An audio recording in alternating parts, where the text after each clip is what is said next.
Bien, bienvenidos a esta conferencia. También para ustedes en medios digitales.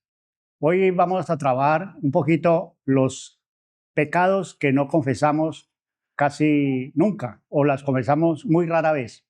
De eso es lo que se trata en esta conferencia. Entonces, bien, hay pecados que llevamos cargando años, tal vez décadas, y no lo saben. No lo saben porque nadie se lo ha dicho. Ni tu párroco, ni tu grupo de oración, ni el sacerdote que te da la comunión cada domingo. No se lo ha dicho. Y mientras tú sigues comulgando tranquilo, creyendo que todo está bien, ese pecado está ahí, pudriéndote el alma por dentro, como una herida infectada que no duele porque ya la mató, le mataron el nervio. Así. Escuchen entonces bien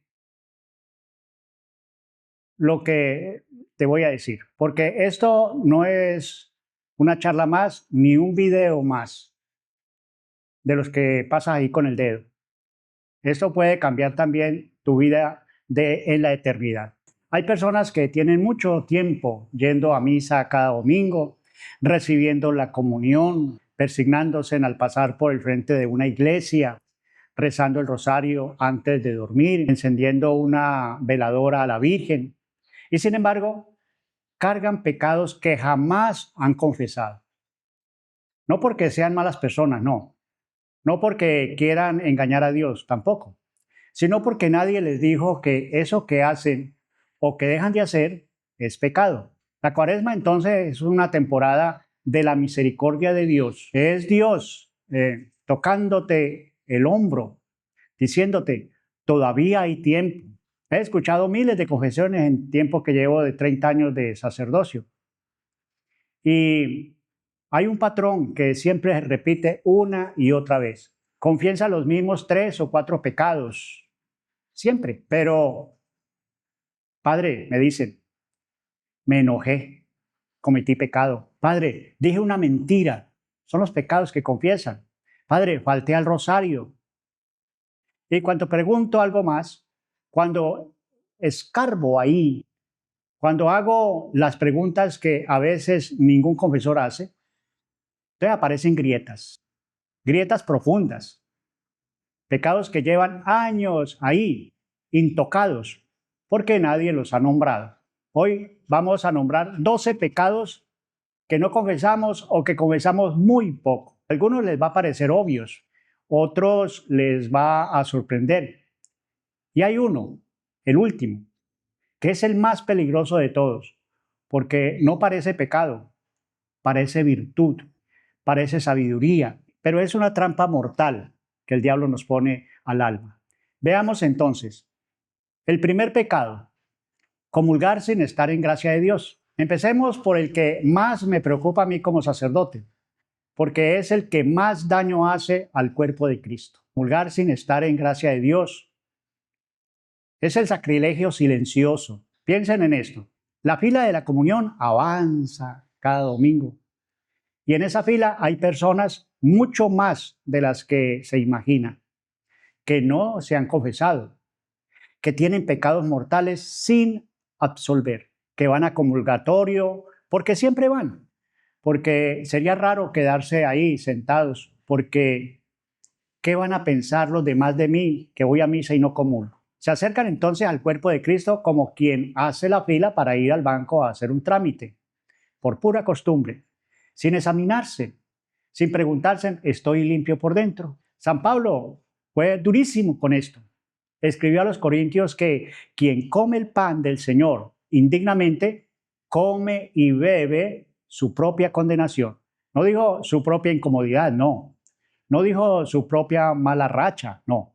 Condenación. El Catecismo de la Iglesia Católica dice con toda claridad en el numeral 1385, quien tiene conciencia de pecado grave debe recibir el sacramento de la reconciliación antes de acercarse a comulgar. Santa Brígida de Suecia tuvo una visión que debería quitarnos el sueño a muchos. Vio almas que habían recibido comuniones sacrílegas y el peso de ese sacrilegio era más grave que muchos otros pecados que habían cometido.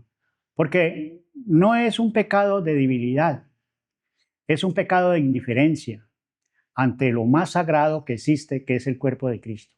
Antes de comulgar, entonces, hacer un examen mínimo de conciencia. 3 preguntas ayudarían a hacer ese examen. 1, ¿he confesado todos mis pecados graves? 2, ¿vengo con hambre de Dios a comulgar? ¿O con la indiferencia de la costumbre? Porque siempre lo hago. Si la respuesta a una de estas preguntas no está clara, mejor no comulgue. Vete a confesar primero. Ve al confesionario, busca un padre primero. Dios prefiere verte en la banca con el corazón limpio que en la fila con el alma manchada. Ese es un pecado que no confesamos. Segundo, pecado que confesamos muy poco o no confesamos, el rencor. Este pecado hace que incluso una confesión bien hecha pierda todo su fruto. Un pecado que bloquea la gracia, como un muro de piedra allí, entre el alma y Dios. Y ese pecado que muchos cargan desde hace muchos años, enterrado tan hondo que ya ni lo siente. El rencor sepultado, ese hermano con el que dejaste de hablar hace tiempo, esa nuera que nunca aceptaste, ese hijo que te lastimó y al que le has cerrado el corazón, ese papá que me ha humillado y me ha tratado mal, ese vecino, ese compadre, esa cuñada. A veces ni siquiera es odio, es algo peor. Es indiferencia fría. Es decir, ya lo perdoné con los labios, mientras que el corazón sigue cerrado con llave ahí. De verdad no ha perdonado. He escuchado también confesiones donde la persona llora por un pecado menor, se golpea el pecho por haberse distraído en misa. Pero cuando pregunto, dígame, ¿hay alguien a quien no has perdonado todavía? Viene silencio, un silencio largo. El silencio me dice a mí más que cualquier otro montón de palabras. Sí, hay alguien al que no ha perdonado. Es lo que él entiende. Cristo fue clarísimo en el Evangelio de Mateo. Dijo, si ustedes no perdonan a los hombres, tampoco Dios Padre Celestial les perdonará a ustedes. Eso no fue una sugerencia, no. Eso fue una condición. Santa Faustina recibió de Jesús mismo, él mismo le dijo a Santa Faustina, le dio una revelación estremecedora. Hay almas que rezan mucho, es lo que le dice, pero su oración no sube al cielo porque guardan odio en su corazón. El rencor es un muro de piedra.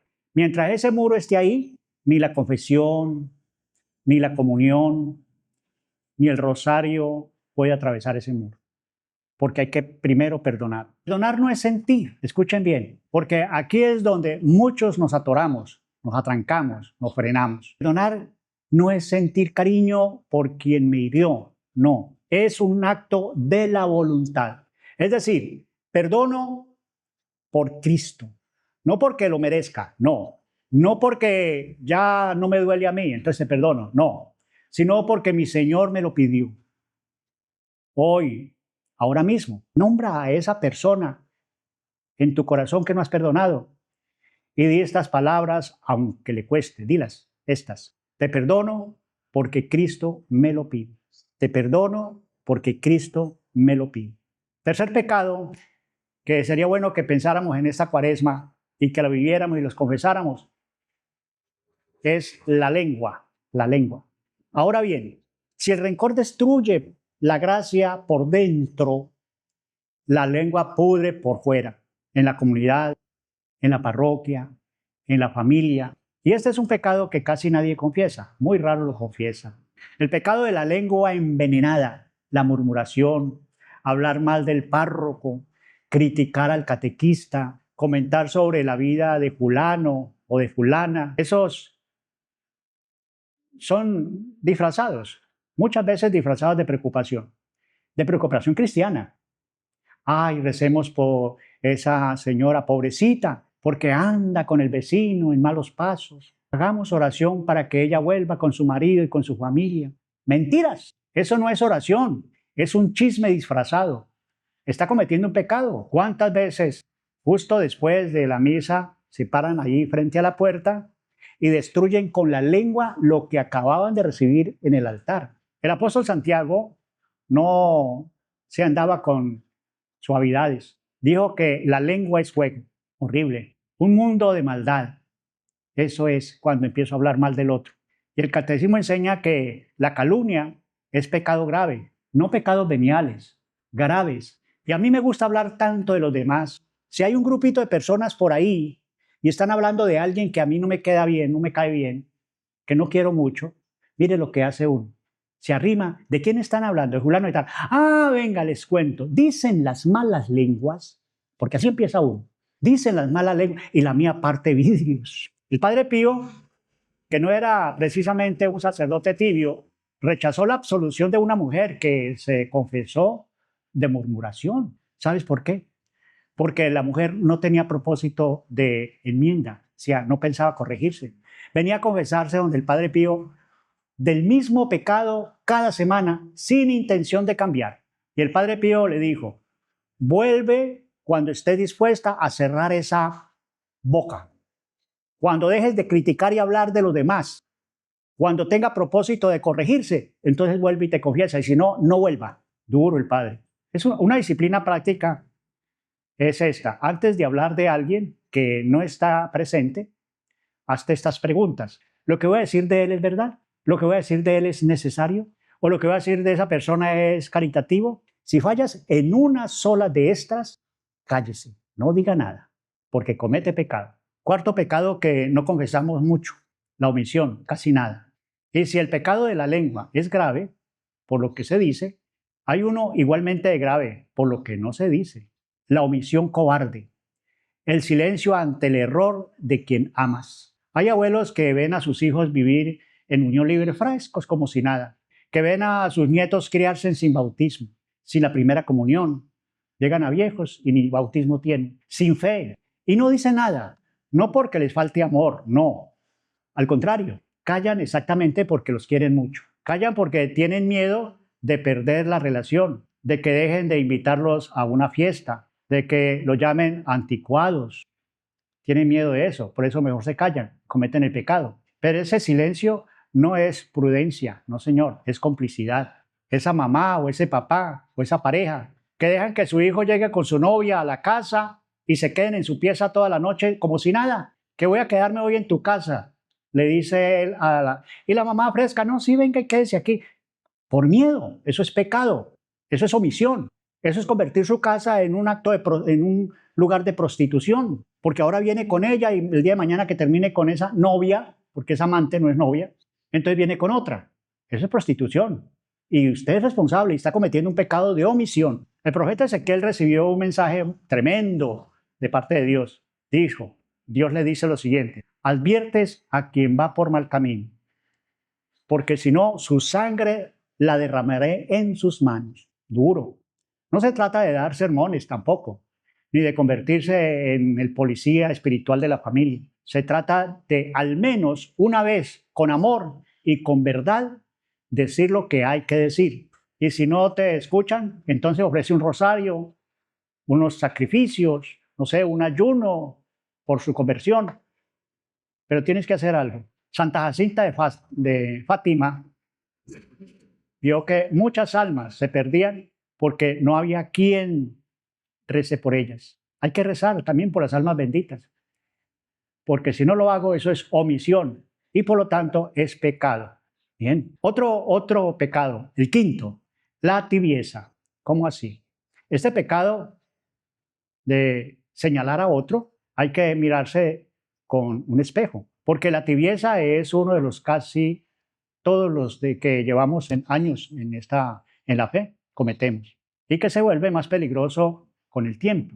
La tibieza consentida, la oración mecánica, el rosario dicho con la boca, mientras que su mente está en otra parte y haciendo otras cuentas y está incluso hasta en el paseo. La misa vivida como un trámite porque es costumbre, mientras la mente está en otro lado. Sacramentos recibidos porque siempre mi familia es católica, entonces hay que bautizarse por costumbre, sin conversión de corazón. Después de rezar es fácil, es terriblemente fácil que las palabras se vacíen de contenido, que el corazón se adormezca y que la fe se vuelva solo rutina. Hay que tener cuidado. Cristo fue más duro con la tibieza que con cualquier otro pecado. El Señor fue muy duro con eso. Él dijo, porque eres tibio y no caliente ni frío, te vomitaré de mi boca. No dijo te corregiré, no. No dijo te tendré paciencia, no. Dijo vomitar. Grave. El Señor dijo que el pecado de la tibieza es dura. O es o no es. Esa imagen debería estremecernos a nosotros.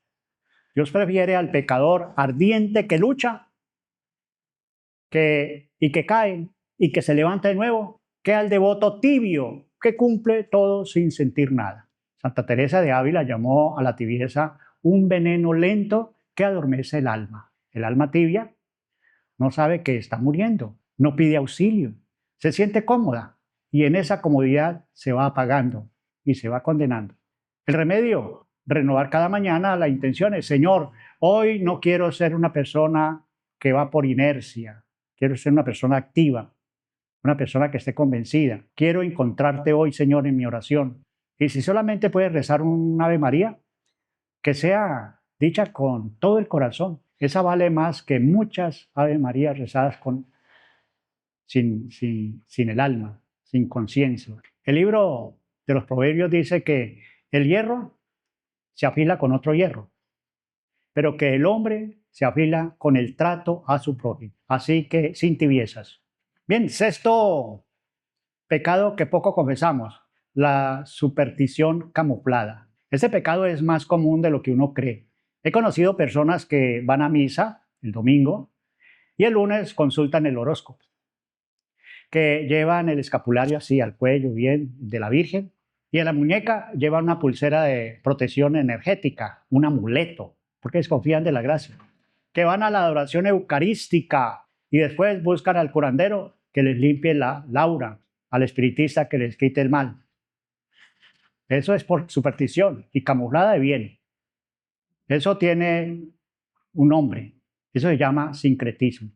Y es pecado grave contra el primer mandamiento. El libro del Deuteronomio lo dice sin rodeos, dice lo siguiente: toda práctica de adivinación, toda superstición, toda consulta de horóscopo y lecturas de cartas es abominación ante Dios. El padre Gabriel Amor, que fue exorcista del Vaticano durante mucho tiempo, documentó decenas de casos donde las personas católicas practicaban abiertamente, abrían las puertas a la opresión demoníaca por andar usando prácticas supersticiosas.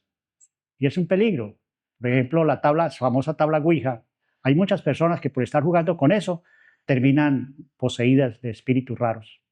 Eso no es un juego, es un peligro real. Si tienes en tu casa algún objeto de esos, amuletos, libros esotéricos, figuras energéticas, destrúyelas. No las regales, no. Destrúyelas y confiésate, porque es un pecado que creemos que no es. Séptimo pecado que poco confesamos, el juicio.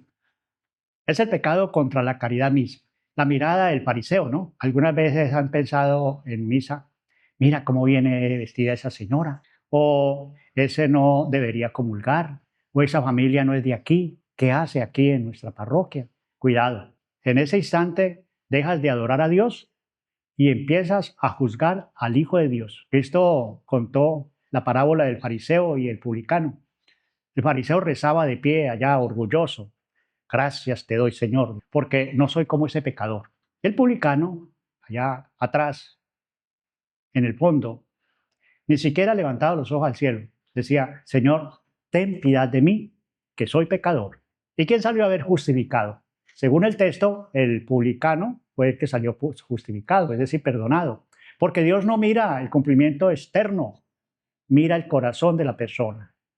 Santa Faustina recibió de Jesús la revelación de que muchas almas que parecen perfectas por fuera están vacías por dentro. Cada vez que surja un juicio en tu corazón, transfórmalo en oración. Di, Señor, ten piedad de mí, que soy pecador y que estoy juzgando a esa persona.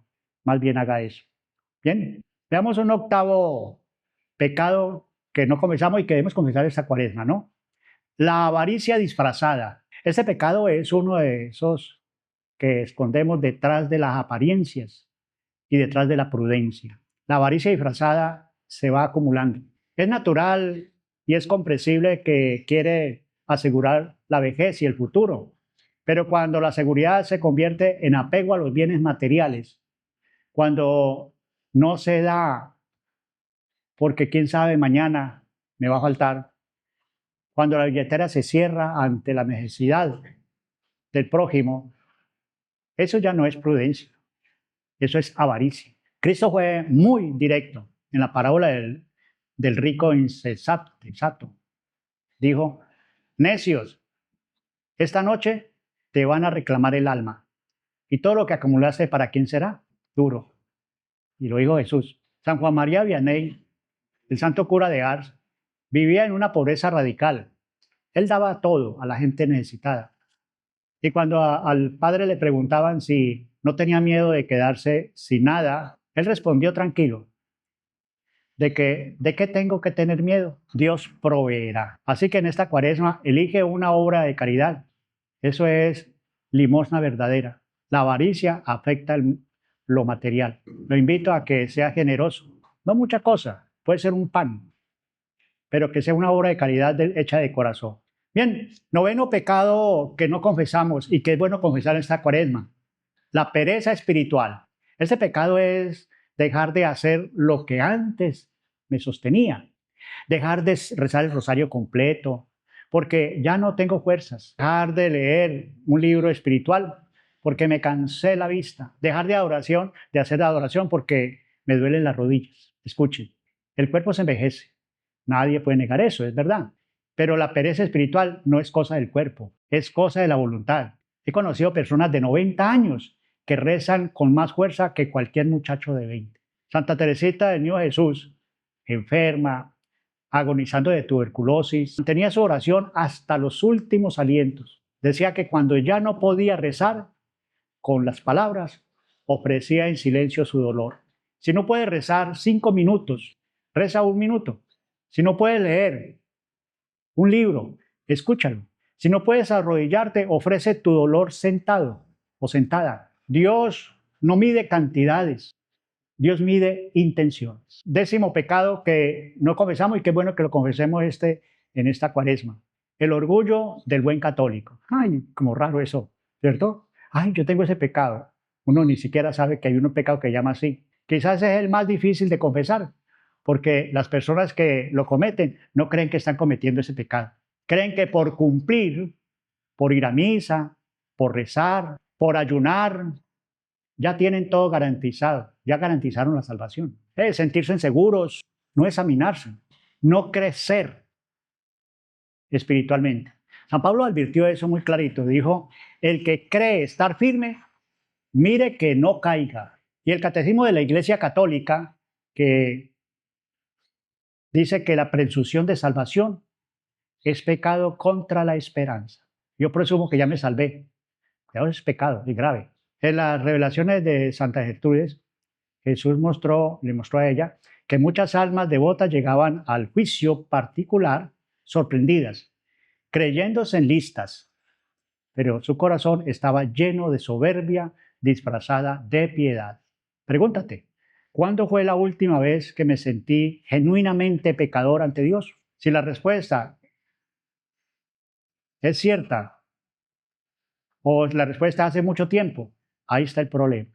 Pecado número 11. La dureza conyugal. Esta es para los casados, para los matrimonios, pero también para los que se van a casar. Este pecado toca algo al sacramento del matrimonio, y es algo sagrado. Esa falta de caridad diaria con el esposo, con la esposa, palabras duras, con unos silencios castigadores, indiferencias frías, juntas. ¿Cuándo fue la última vez que alguien confesó ese pecado? Mire a ver, usted sí lo ha confesado, que ya tiene una pareja, que tiene un esposo, una esposa, que están casados. El trato interno, dureza conyugal. Es de los pecados que menos escucho en el confesionario, casi no lo escucho. O sea, nunca lo he escuchado. Y es de los que más daño hace. Porque San Pablo dijo, mire lo que dijo, maridos, amen a sus mujeres, no de cualquier manera, no. Él dijo, como Cristo amó a la iglesia. El matrimonio es un sacramento vivo. Cada palabra, cada gesto, cada silencio dentro de esa casa tiene un peso eterno. En esa cuaresma, haz un propósito diario, un gesto de ternura con su pareja. Sea amable, una palabra amable, un abrazo. Siquiera una vez al día dígale, cariño, una petición de perdón. Hágalo, sin esperar a que el otro le pida, ay, te perdono. No, señor. Y el último de los pecados que casi no confesamos, el conformismo espiritual. Este es un pecado que se disfraza de virtud para las personas de edad avanzada especialmente. ¿Qué más puedo hacer? Dice. Es decir, ya cumplí, ya recé bastante toda mi vida, ya fui suficientemente a misa, harto, siempre iba a misa. Dios me acepta así como soy. Y suena a humildad, suena a aceptación, suena a paz. Pero eso es mentira, es rendición, es decirle a Dios, terminé. Y Dios le responde, no, todavía no. Sigue. San Pablo escribió a los filipenses siendo aún anciano, estaba preso, enfermo, con el cuerpo destrozado. Y dijo, olvidando todo lo que queda atrás, me lanzo hacia lo que está por delante, hacia la meta que tengo que llegar, alcanzar la corona que no se marchita. No se conformó, jamás. San Alfonso María de Ligorio escribió su obra más importante después de los 60 años. Santa Teresa de Ávila fundó la Reforma Carmelita, pasados los 50 años. No se conformó, no le dio pereza. El santo cura de Ars confesaba 16 horas diarias a los 73 años. No estaba conforme, seguía luchando. La vejez no es el final del camino espiritual, no, señor. Es la cima, es lo más grande. Es el tramo donde más se necesita a Dios y donde más se puede crecer. Y tú has llegado a los 60, 70 años. No te detengas. Dios todavía tiene planes para tu alma. La santidad no tiene edad ni tiempo de retiro. Se retira cuando se encuentre con Dios en la vida eterna. Ahora, si miramos estos 12 pecados juntos, allí, juntos, hay un hilo que los conecta a todos. Son 12 problemas separados. No, no son 12 problemas separados. Son 12 síntomas de una misma enfermedad. La costumbre sin conversión. El catolicismo vivido por fuera, pero no por dentro. La fe heredada que se practica de memoria, pero que nunca se hizo personal. La cuaresma no es solo ayuno y abstinencia, no. Es examen profundo. Es tomar un espejo y ponérselo frente al alma ahí. La confesión completa. No la confesión de trámite, esa de costumbre, de que digo ahí porque ni lo siento. La confesión no de 3 pecados repetidos, no. Es el acto, la confesión es el acto más profundo que un cristiano puede hacer, pero con el corazón y con el alma. No basta que decir pequé, no. La comunión de esta Pascua debe ser el más limpio del año que usted haya tenido. Prepárate como si fuera la última confesión que tuviera en su vida porque ya el año entrante no está. Esta semana haz entonces un examen de conciencia. Sería bueno que escriba los pecados para que no se les olvide. Antes de Semana Santa, ojalá busque entonces un confesor y haz una confesión profunda. Cada mañana de lo que resta de esta cuaresma, haz una oración breve, como la que voy a decir a continuación. Señor, la oración podría ser así. Señor, he comulgado sin estar en gracia. Hoy, Señor, hay alguien al que no he perdonado. Mi lengua ha herido a muchos y he callado cuando debería hablar. Mi oración se ha vuelto rutinaria y vacía, Señor. He mezclado mi fe con lo que no es Dios. Juzgo a los demás desde mi banco en la iglesia. Acumulo por miedo en la vejez y no por dar amor. Señor, he dejado de luchar espiritualmente.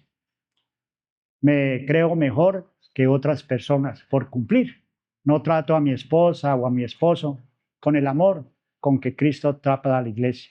Me he rendido creyendo que ya no hay nada que hacer. Amén.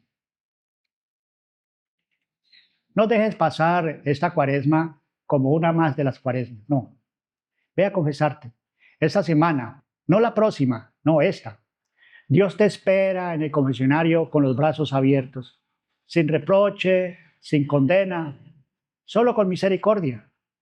Que el Señor te bendiga y te guarde y te haga resplandecer su rostro sobre ti y te conceda la paz en el nombre del Padre y del Hijo y del Espíritu Santo. Amén.